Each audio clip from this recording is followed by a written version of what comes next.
Hey guys, in this video we're going to be checking out the VIFLY X150, and as the name implies, it's a 150mm motored frame and with some super skinny arms.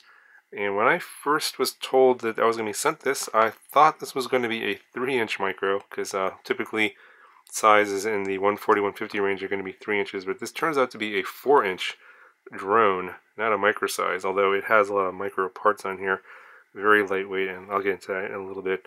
But you can see here, this is designed for all-out speed, and when a 4-inch prop here with a 4S battery, this thing is an absolute screamer. It's too fast to fly in a lot of places I normally fly in.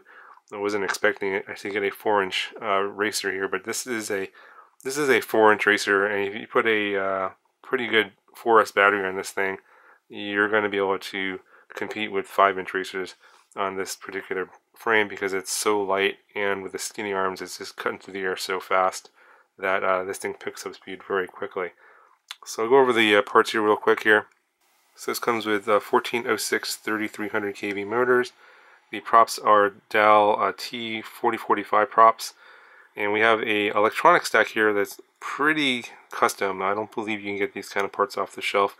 You have a 4-in-1 ESC. It's a 20 amp with D-Shot 600 enabled, and then you got a flight controller here with it's an F4 with an Betaflight OSD, and I believe it's got an 8K gyro. It's the MPU 6000, and then you got a video transmitter board here that goes from 25, 200, and 600 milliwatts. You do include a circular polarized antenna here. I think this is a standard circular polarized antenna with an SMA connector, and then you have a Foxeer Aero micro camera. And you can see here that it's on a nice little pivot. You can get lots of camera angle if you want to, and the camera does seem to be pretty well protected. This little cage right here is metal, so it should hold up pretty well on a crash. And I think that if you want to get the top speed, you're going to have to crank up the camera angle even more than what I did here. I could probably have gotten faster, but the little park that I flew at, the soccer field I flew at, it's too small for this, and you'll see that in a flight demo. Now the receiver that they included in this one is an XM Plus receiver. I believe they do sell this as a ready to fly with a transmitter, and they do talk about that in the manual a little bit here. This is kind of, it was set up with this, I think it's called a radio link transmitter. So there's a version of this that comes with this transmitter. I'm not sure what protocol it's using. I think it's some sort of Futaba protocol, FHSS. And there's a version that comes with the Futaba or the FHSS receiver, and yeah, it's this one here, this Radio-Link R8 FM receiver. And this basically comes ready to fly out of the box, no tuning necessary. You just charge the battery and go. In my case, I obviously didn't have the Radio-Link radio, so I just bound this up to my Jumper T8 SG radio using the FreeSky protocol, and I charged my battery, and I went and flew it. I didn't do any tuning at all. It comes with a tune from the factory, and it's a pretty good tune. You'll see that in the demo. I think that they could have gone with some different props though. These are a little bit, I don't know, they're not too, I'm not sure if they're too durable or not, but they seem like they are flattening out when the high RPMs are kicking in at the top end of the throttle, and you can kind of hear that. You get a resonance oscillation that you get. This feels like it tops out at about 80% throttle, and you don't get any more power than that. It's already going pretty fast.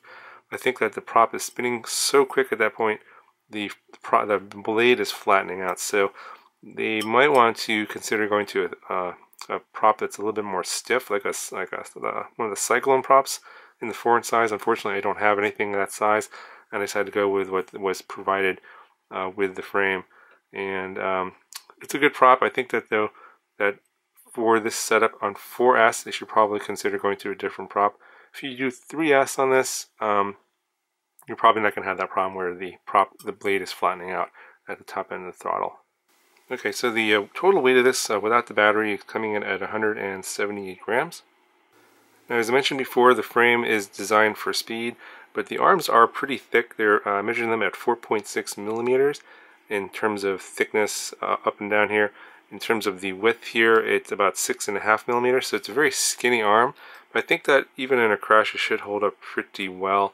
And they are individual arms, so If you do happen to break them, you should be able to replace them, although I'm not exactly sure when or the replacement arms will be available or where. You can probably check their website, and they'll probably have those available at some point. Again, also, as I mentioned before, this did come with a tune from the factory. They did tune this so that you don't have to put in any settings or make any changes. And if you do get the one with the transmitter, then obviously all you have to do is go get a battery and go fly it.